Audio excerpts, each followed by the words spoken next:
Om Shanti and good evening. Yesterday I had recounted some of the factors arising from the self and our relationship with others and also from circumstances besides our own confusion and our habit, which are the causes of our discontent now and then. And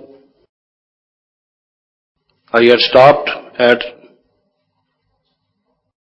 the point when I was mentioning that what Baba says, in order to divinize ourselves, spiritualize ourselves, or to eliminate the negativity from us, that there are 16 powers or 16 arts.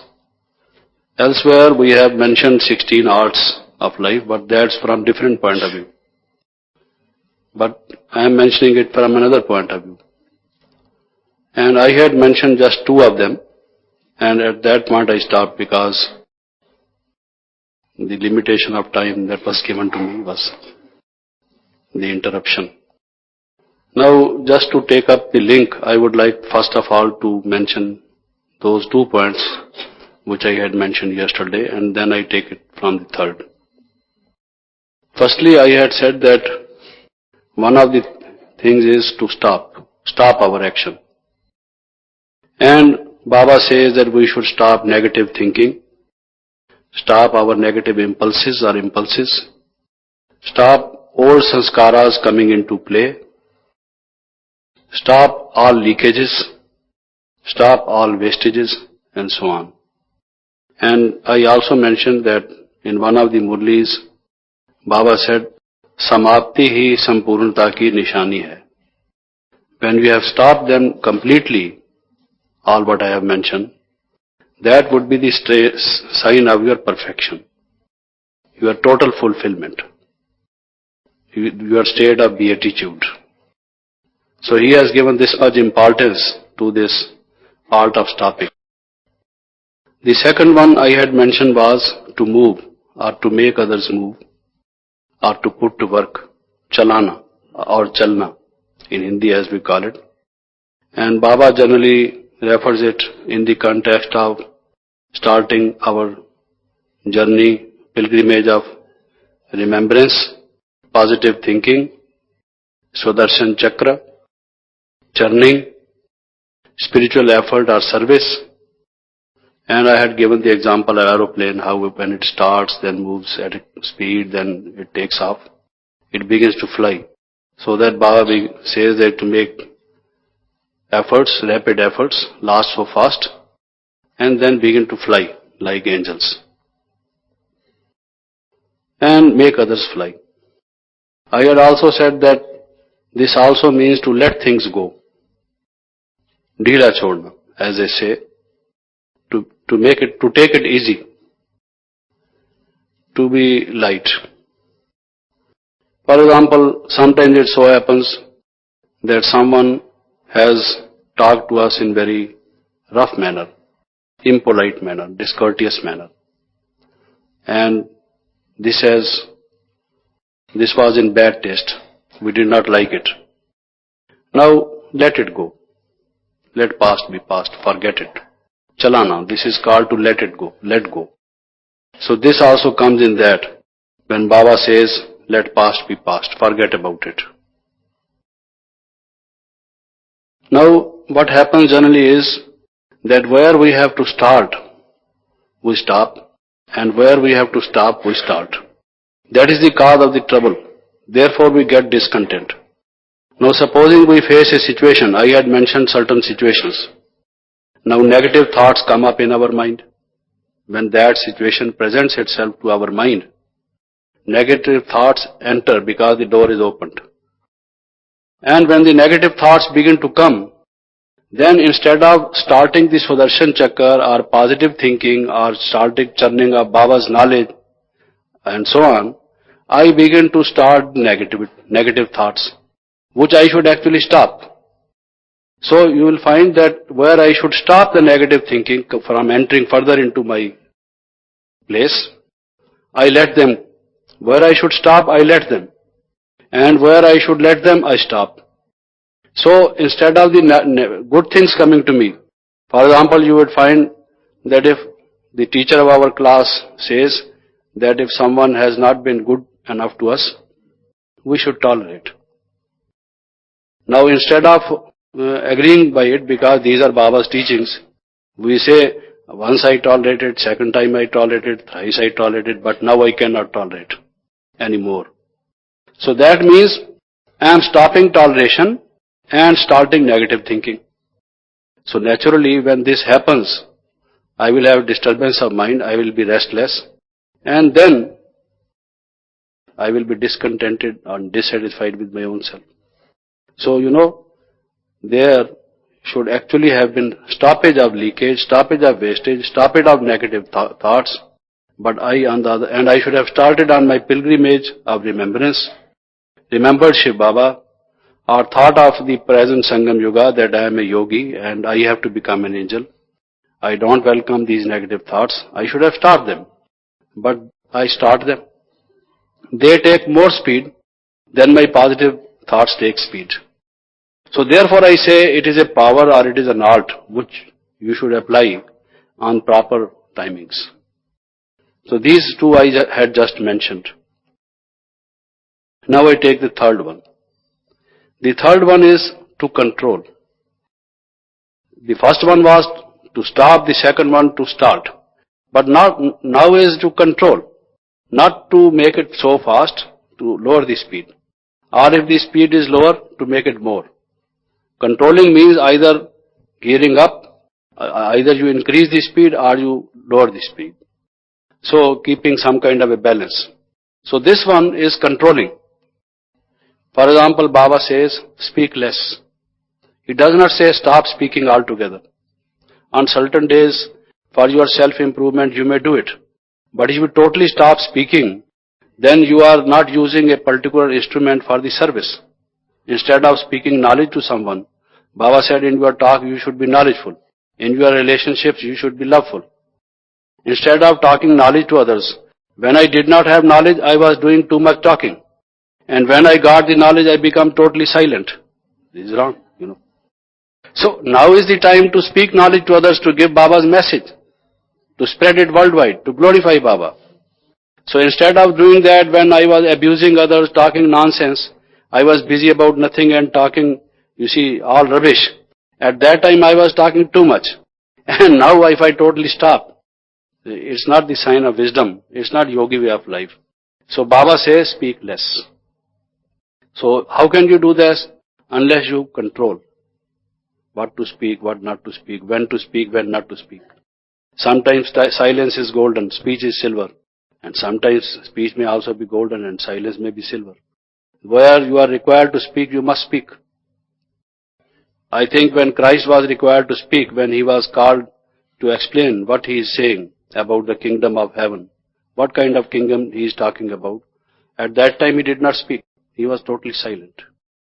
Maybe even if after explanation, they had made up the mind, and if he was to be hanged, it would be a different thing. But at least he should have explained what he meant. But when we read the New Testament, we find that he kept silent. He did not explain. So I think this was something which he should have done. At certain things.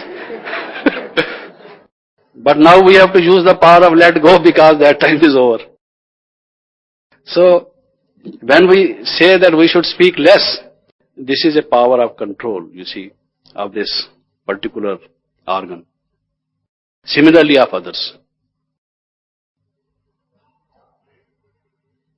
And then this also includes keeping balances, such as of love and law. If you when Baba says be loveful in your relationship, it does not mean that you should not balance it with law. At times you require to balance it with law. If you are so much loveful, people may ride on your shoulder, on your head, So at some time you have to show your face that you mean it. So therefore you have to act as an actor in a drama. You have to keep many kinds of balances which Baba has said. One of them, as I said, is law and love. So keeping the balances and observing the control, this is the third art or the third power. Baba has talked of so many kinds of balances and of controlling so many things. Now, when I say of controlling, now it also includes so many other things. For example, to make things light. When there is some accident, for example, or some serious illness, something untoward happens, certain adverse circumstances take place in our life. Baba said, you consider that instead of, they say, consider it as just a, what would you say, a thorn as compared to a cross. Suli se kanta samjho, as Baba say. So how can you control? When there are certain events, you just make them feel light. Instead of considering it as too much.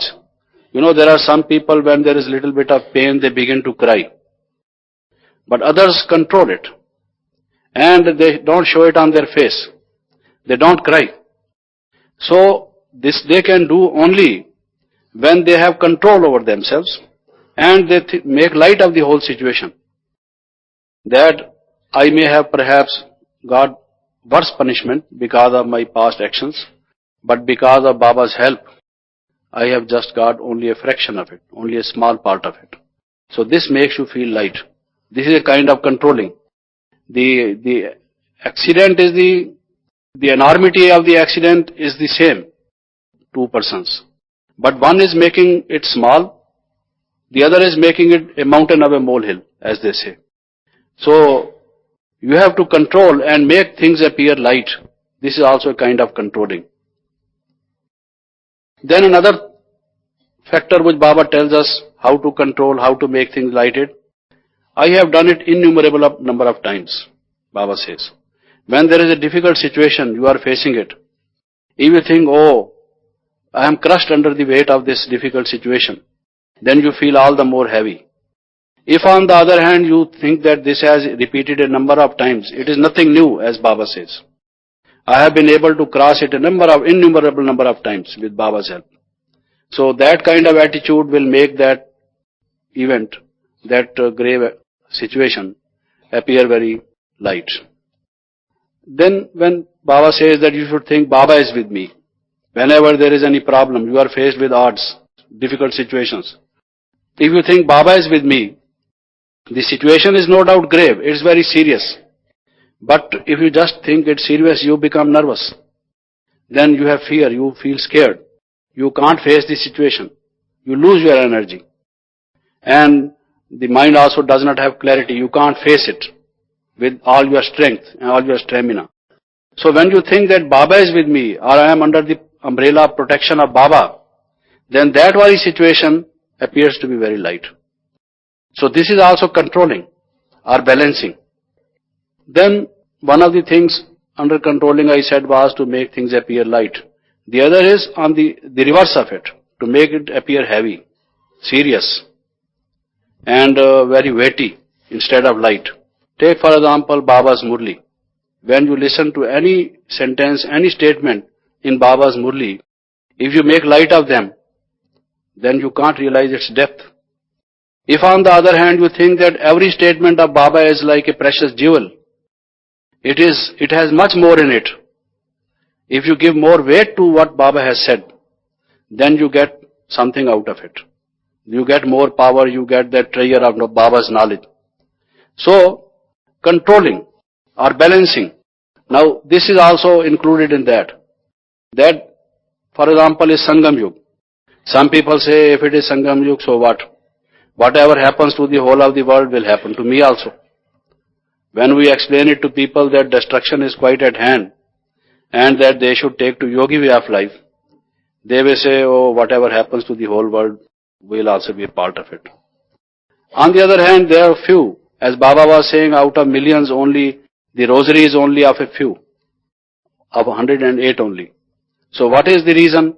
Because they give so much weight to Baba's statement that this is Sangam Yug. This is the last period, last phase of our last life. That destruction is quite at hand. That we should have a yogi way of life. And they give so much weight to what we will be having in heaven or in the golden aged world. So their way of thinking is such that they put more meaning into all these statements. They therefore feel enriched, feel strengthened. They get strength out of those statements. And then they begin to make good efforts, fast, speedy efforts. Therefore they are ahead of many others who are not making that much progress. The reason being that they make light of all these statements. So where they should make light, they make heavy. If there is small trouble, they become very heavy. And if Baba says something which they should give weight to, they feel light. So this is the reverse. That gives disappointment and dissatisfaction either way. So how much we will be gaining by making these efforts in this last phase of our last life, of this Sangam Yuga? If you just think over it, how much is this? Then Baba says you will feel so intoxicated. Oh, Baba is giving us so much. How kind is Baba to us, how gracious. If on the other hand you say, you don't give that much of value to it, so if there will be health, wealth and happiness, so what? Then you don't feel that much of enthusiasm, that much of, intoxication. So this was the third one. Now the fourth one. The fourth one is chhod dena, to give up.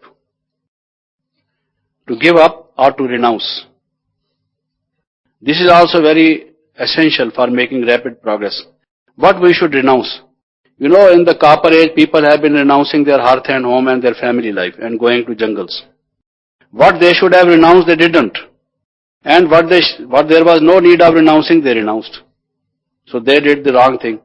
And therefore the end result was disappointment. They did not achieve Mukti or Jivan Mukti. Because they didn't actually know. Renunciation is always there. You tell me the life of a single person who does not renounce. Those persons who were participating in the freedom struggle of our country, they renounce certain things, the comforts of life.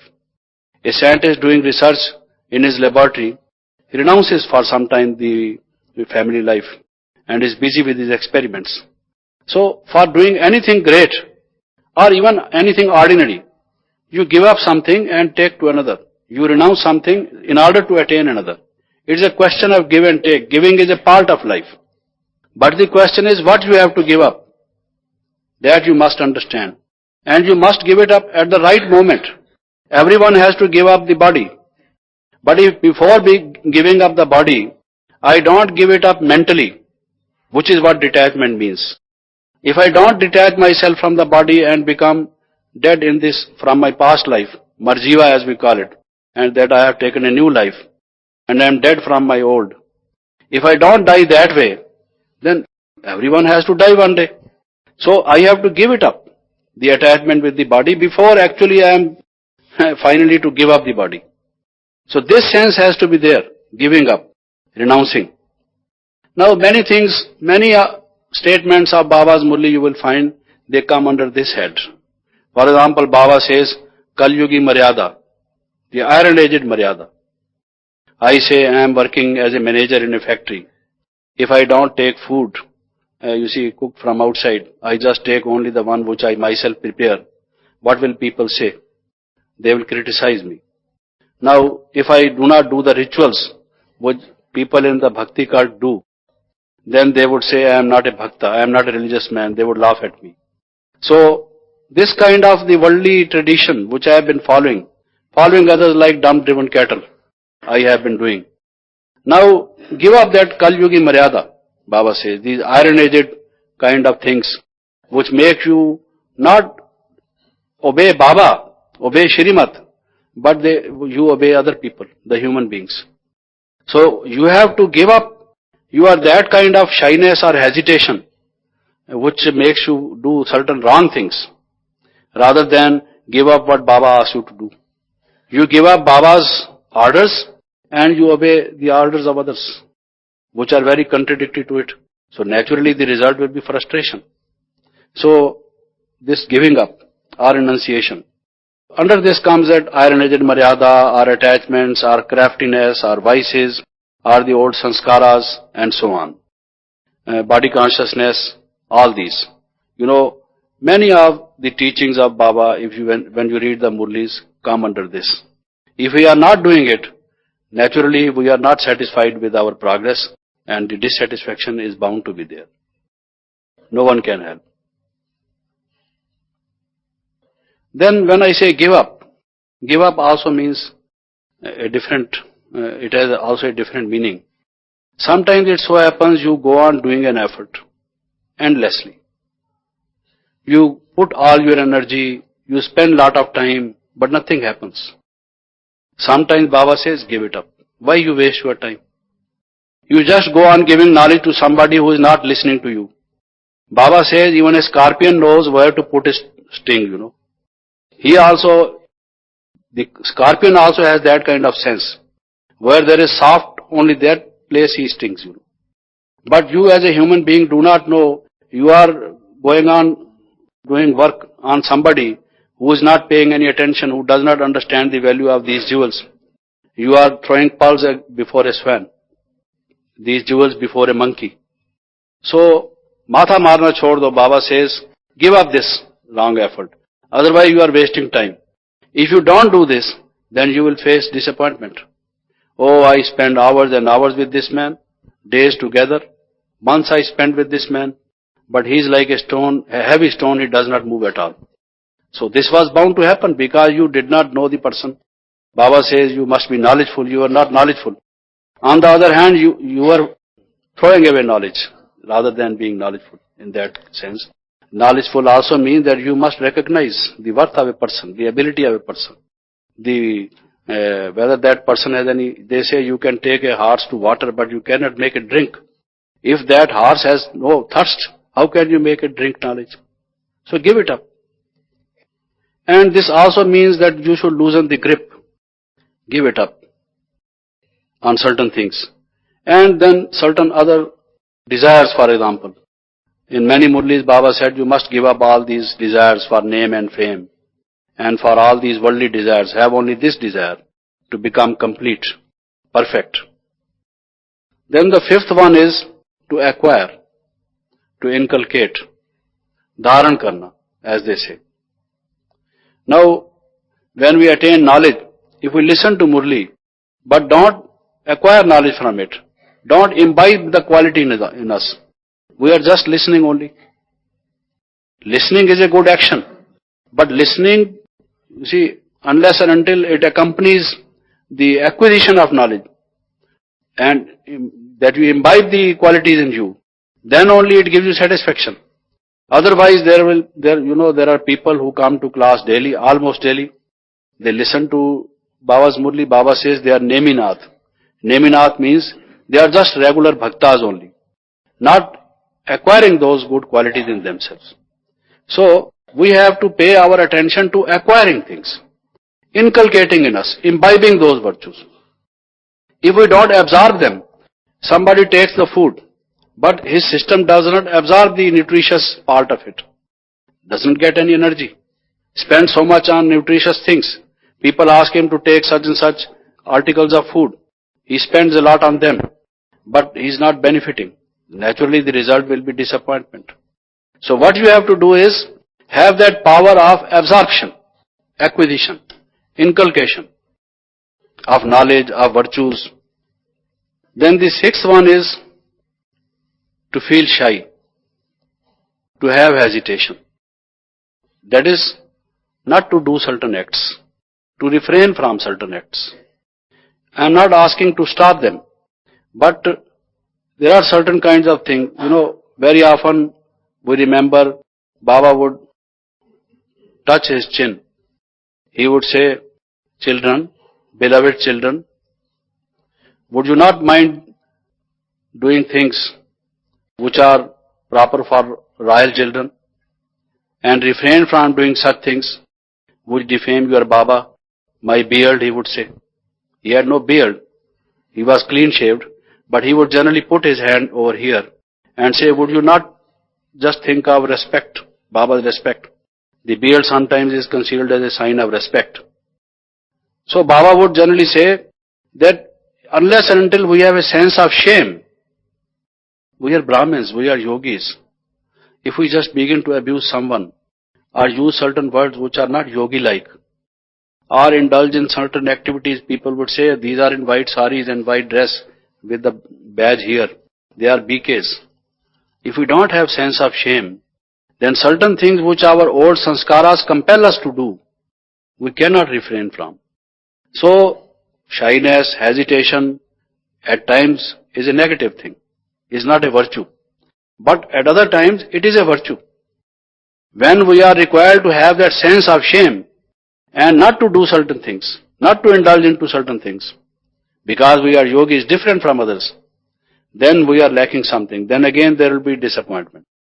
So we have to have this kind of sankoch, as they call it, or lajja as they call it, sense of shame, as we call it. Hesitate from these, refrain from these. We give up all the bad habits, all the vices, when we have actually the sense of shame. You just try to analyze how transformation took place in your life.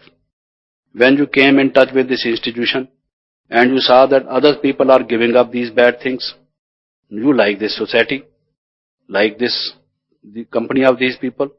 And when you see the other person is peaceful, not talking very loudly, and just uses very polite, very courteous words, and I on the other hand just shout, and sometimes I lose my temper, then you have a sense of shame.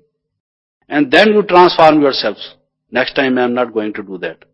So isn't it that shyness or shame or refraining from certain things is a tool for transformation, spiritual transformation? So we have to use this tool for transformation. If at times you don't have this, then the result would be disappointment. Then the other one is to make experiment, to do experiments. For example, when you have knowledge, when you give knowledge to others, others say, oh, now this was my question. Today it is solved. What you have said is very correct. I was searching this kind of knowledge. It's for the first time that you have given me so much within this limited time. Then sometimes it so happens, I also am reminded of the worth of knowledge. Otherwise I take it easy. As the time passes, when I first came to knowledge, this knowledge was very valuable to me.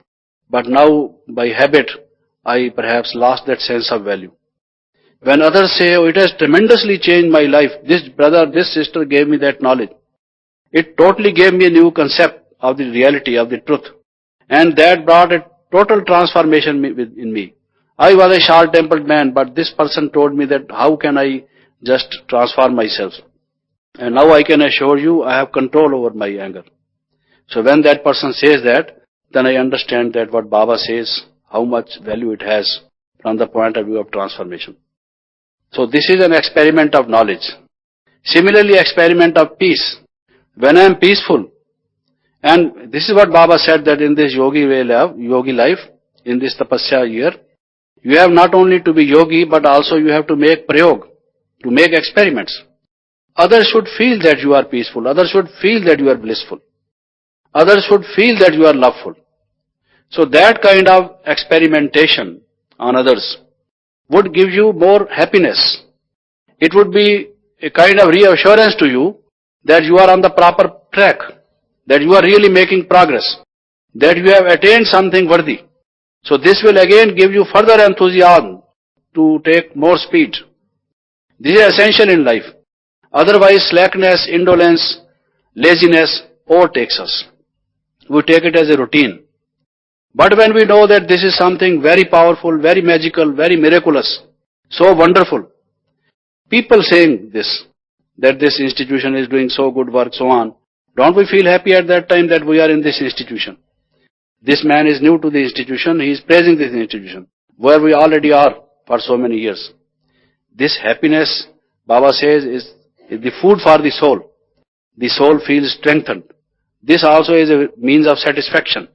When you know that in your treasure there are so many kinds of diamonds and gems and jewels, isn't it a sign of attainment? So happens with this. So one of the powers is, or the ways is, for to satisfaction is, you make experiments. Give it to others, the benefit to others. Then another is to postpone. Postponement of action. You are not stopping the action, but you are also not starting the action. You are also not controlling the action. You are not giving up the action. But you are postponing it. Postponing the action for some time. Take for example, in this conference, Dadiji, when she spoke, when she addressed the audience on the very day of inauguration, opening day, she said, because there were many newcomers who had come for the first time. So Dadiji said, can you not observe celibacy at least for 1 year? If you had asked them to be celibate throughout their life, they would have thought it's very difficult, that they are not going to do this. But if you ask them to postpone it for a year, the coming of a new child, at least postpone it for a year.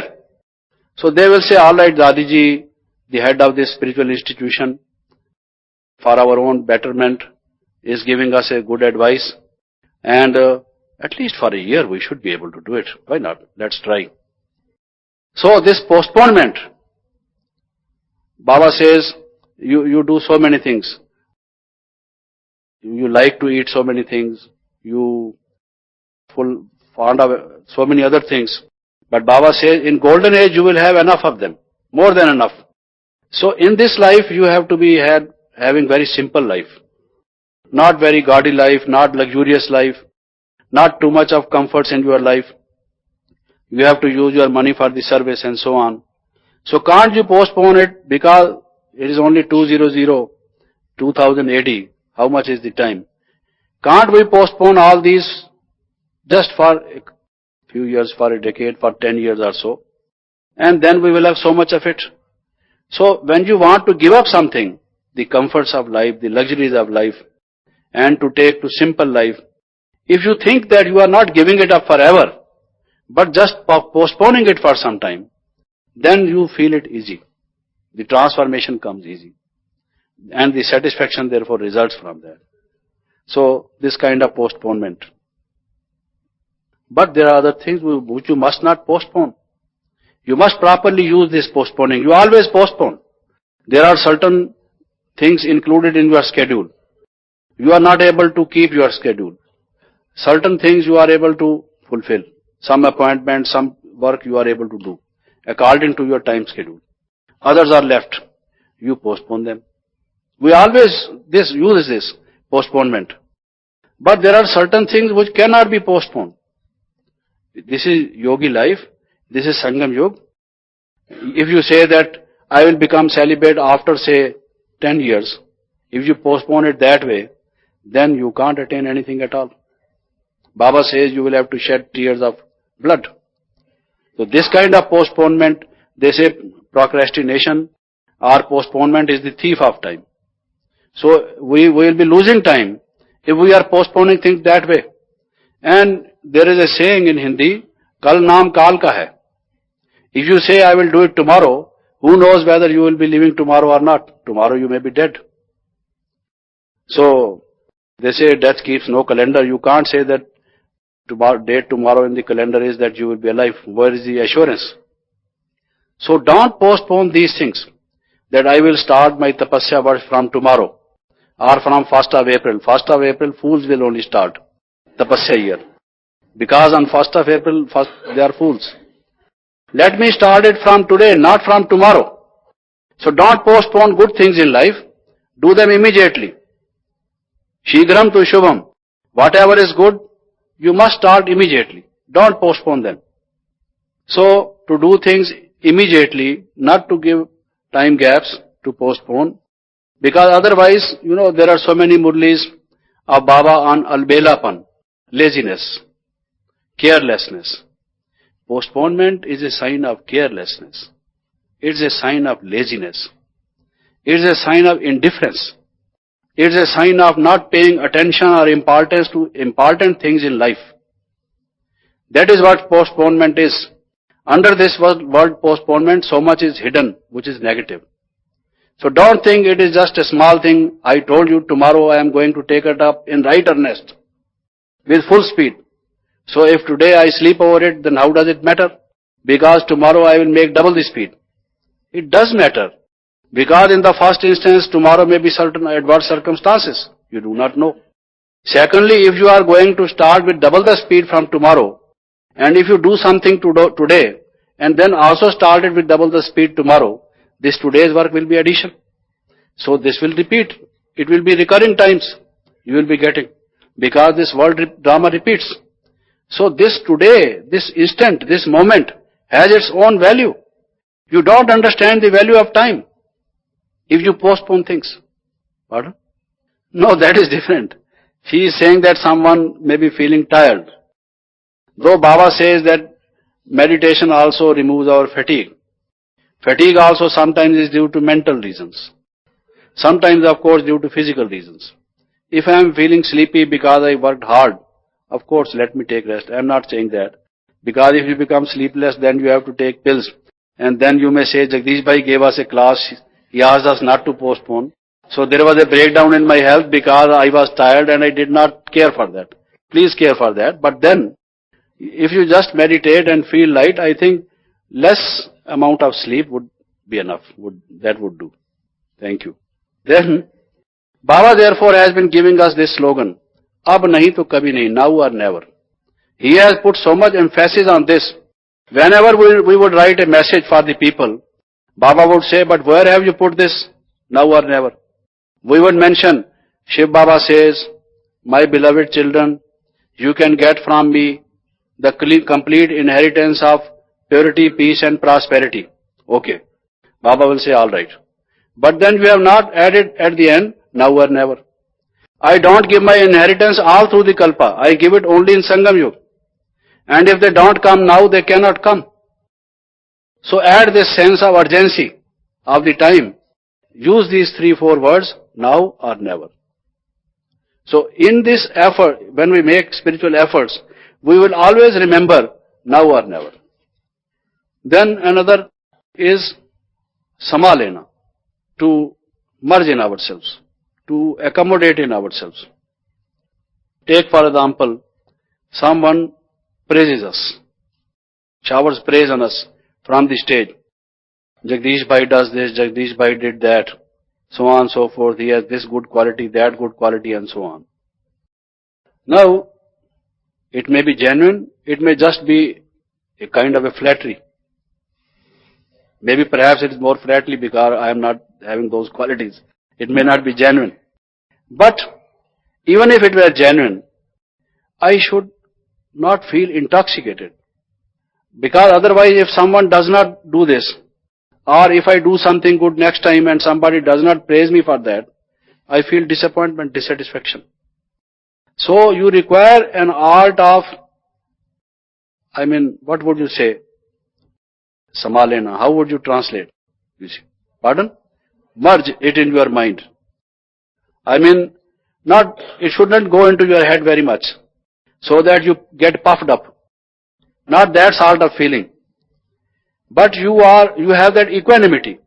Your mind is not up and down. If somebody, talks in negative terms about you, you feel angry. And if on the other hand, he uses superlatives for you, you think that you are at the top of the world. Not that kind of feeling. But a yogi has equanimity. And this is what I mean by saying that we should have this ability, the art, samalena. Both kinds, actually. The praise as well as the opposite of it. The contempt or the censure, some kind of a sarcasm or criticism. Someone talking ill or negative about you. You don't mind, you just check yourself whether you have all these bad qualities. Like a yogi, you must eliminate them. And if you don't have, then you keep satisfied that whatever this person is saying, it is his business, dirty business. Why should I bother about it? Then another is prataksh karna, to glorify. This is always we do. Never would you find a person who is either not praising somebody, maybe Dadijis, maybe other seniors, maybe someone in the class, or whosoever. Every human being in his lifetime, a number of times talk good of some people, high of some people, who according to that person are praiseworthy, adorable. So, always someone is glorifying someone. But whom to glorify, actually? Because the other day also Baba said, no one is perfect. Remember only me. Act only on my advice. So the only one who is really adorable, who does not have even the least of negativity or incompleteness, is Shiv Baba. So therefore, even if some people try to glorify you, you should say it is all because of Shiv Baba. Really it should come from your mind. There should be a feeling of realization. I was a worthless person, worth cowries, worth not even a pence. Baba made me worth pound, as Baba has been using this phrase very often. He made me whatever people think I have, which is a worth in me. Because it is because of Baba's grace, Baba's blessings. So at that time I should really think of Baba, feel, my gratitude towards him, and tell people from the bottom of my heart, if the heart has a bottom, that it is really Baba's work which Baba is doing. Some people say the heart is bottomless. So glorification of Baba, one but none. That should be the motto of our life. Then another is, when we do action, there is a feeling. Action can't be done without a feeling. Always you will find every action is accompanied, it's not mechanical action, it's a human action.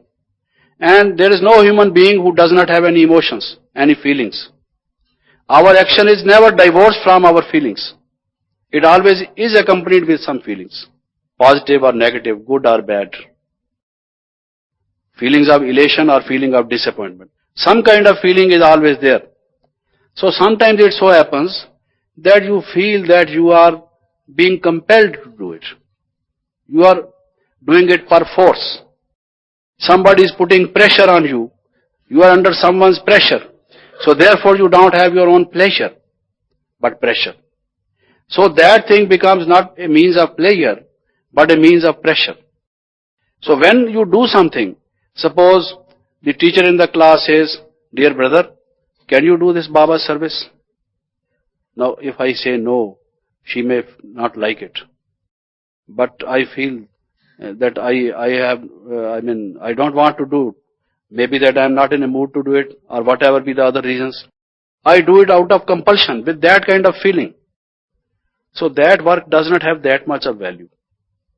Alright, even if you are doing it, once you have accepted to do it with pleasure. Think it is Baba's work. After all, you are doing it, but its value will become less by half if you have that feeling of compulsion. If on the other hand you think that you are participating in a good cause, doing some service to mankind, that it is really your privilege. Somebody had faith in you and asked you to do it. That it's a pleasure for you. Why not? I will do it. You see, since you asked me to do it. Oh, keep on asking me this kind of thing.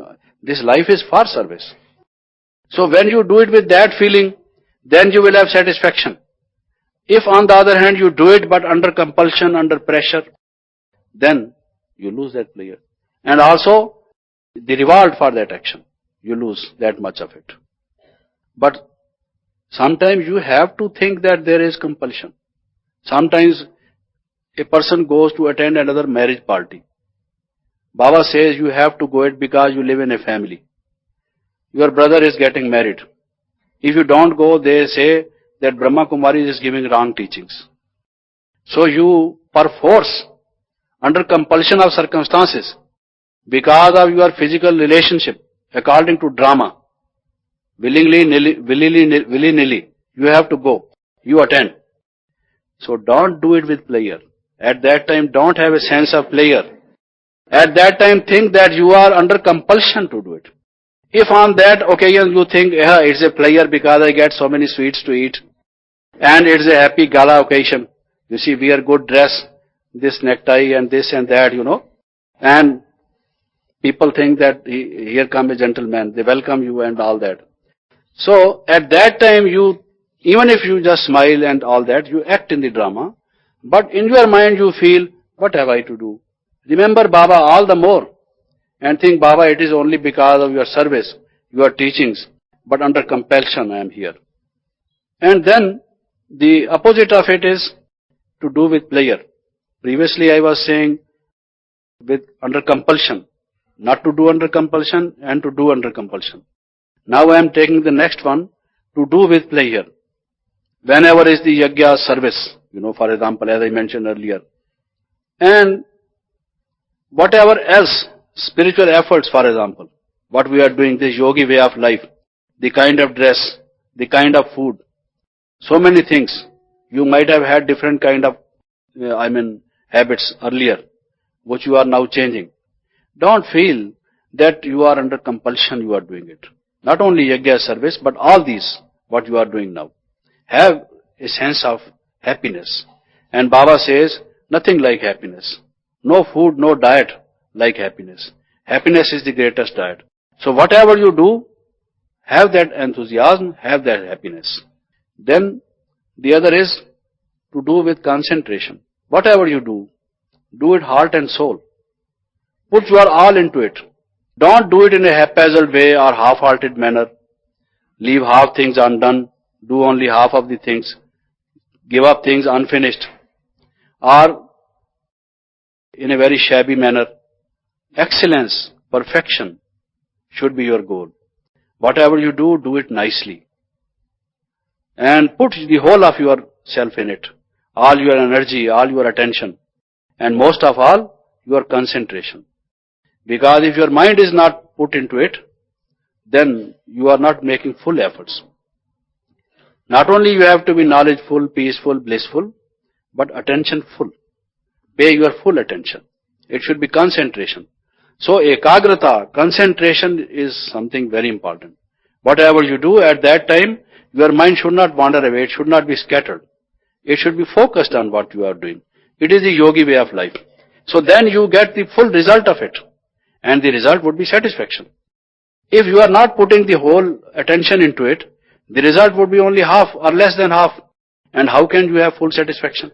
You can't. And Baba says, when you have this full concentration, then only you will be able to destroy your past karmic account.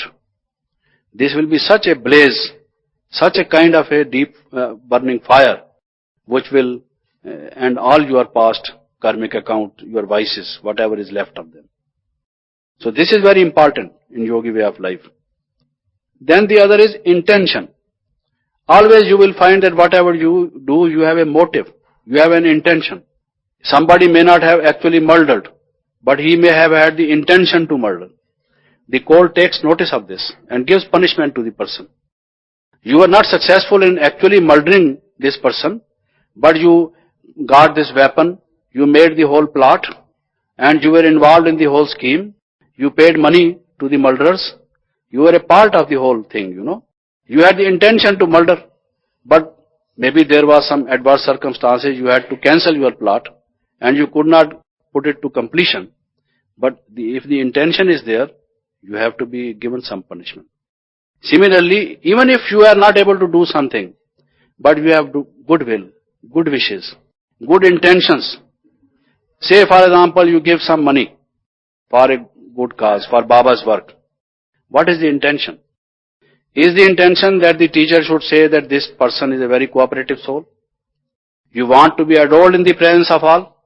If this is the intention, then the reward for it will be much less. Your intention should be, that should come out of a feeling of generosity, for good cause. I am also a part of the society. If the society becomes good, I also get the benefit. I can't be completely happy unless the whole society is happy. So I am duty bound to make little sacrifices, even if I call it sacrifice. Otherwise it's not a sacrifice, because I get benefit out of it today or tomorrow. So if my intention is that I am doing it for Baba's work, for the well-being of the whole mankind, and it's my duty to do it, so on and so forth, that is the proper noble intention. If on the other hand my intention is, if I do service, people will say he is a very serviceable soul, so on and so forth, that intention is not that good quality. So is the case with all our actions. All actions carry with them some kind of a motive, some kind of intention. We have to check up our intention, otherwise the results will not be full. Then is the sthiti. Whenever you do some action, you have a mental stage. What is your stage when you are doing that action? At that point of time, when you are giving knowledge, for example, you are giving 1 week course to some soul. What is your state? Are you yourself soul conscious? Are you linked to Baba? Are you having good wishes and goodwill toward that soul? Are you really loveful to that person? If that is your state, then you are really doing your job.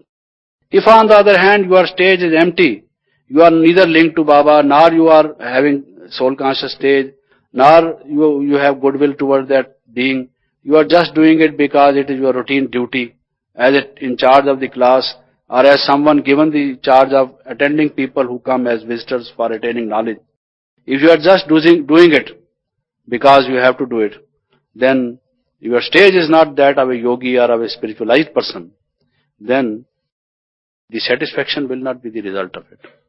So therefore, the 16th, the last one which I mentioned, which is not the least important but the most one, is your sthiti, your stage. Now within the 5 minutes which are left, I will just be dealing with some of the factors that cause dissatisfaction. I had mentioned certain circumstances. So when I said knowledgeful, have all this knowledge. Because to apply knowledge is also a knowledge. You have all the knowledge, okay. But how and when to apply what kind of knowledge is another knowledge.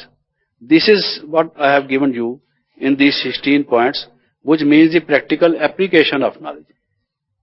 This becomes then an art, or it gives you power, then knowledge becomes a power. Like when we take food properly and the system absorbs it, then we feel energy and stamina. Similarly, you have the knowledge in you, but when you use it in this way and absorb it, apply it, then it becomes a power. Now I will take up some of the circumstances, adverse circumstances which I had mentioned. I would not be able to take up the factors which arise from the self, but within this brief period of time, let me take up only the circumstances. The first one, for example, was health. Someone is ill, not able to do service. Now Baba has given so many points on this. The other day also when Dadi Nirmal Shanta was meeting Bab Dada, because she is to be operated upon, and therefore she was seeking Baba's advice and permission. So Baba was saying, when you go to the hospital, think that it is the service center. And when you are on the stretcher or on the bed, you think that you are on the stage. You know, the teacher sits here in the morning at the Amrit Vela and gives drishti. So at that time, she thinks she is on that gaddi, on that stage. So Baba said, don't think that it is the sick bed for the sick, that you are a patient. But on the other hand, think that you are on stage giving drishti, doing Baba's glorification, work of that type. So, and Baba said, those souls who do not come to Baba's knowledge, when you go as a patient, they will come. They will become cooperative souls first, and then they become the yogis. First they become Sayogi, and then they become yogis. So you are really going on service. For some souls who have to come because of your illness, you are being in that hospital, under their care, they will be the surgeons operating on you, but then they will feel how elevated you are, and then they come close to Baba's knowledge. So think that you are going for Baba's service, not for because you are just to be operated upon. Similarly, when someone is in bed, even in the house or at the center, Baba says you think that you now have more time to practice meditation. Just recently when both the Dadis did not come to this place, where they are in their rooms, Baba said most of the time people came to visit them, to meet them, discuss with them, and they did not have much free time for just being concentrated in Baba's remembrance. And so they have got this opportunity. So this ill health is not ill health. It is an opportunity for self-improvement, for keeping silent, for going deeper into meditation, for having that power of mind as Baba was saying. So think of that. And then Baba has been saying that you are settling your karmic accounts. Think of that. So on and so forth. So Baba has given so much. I have recounted only some of the points.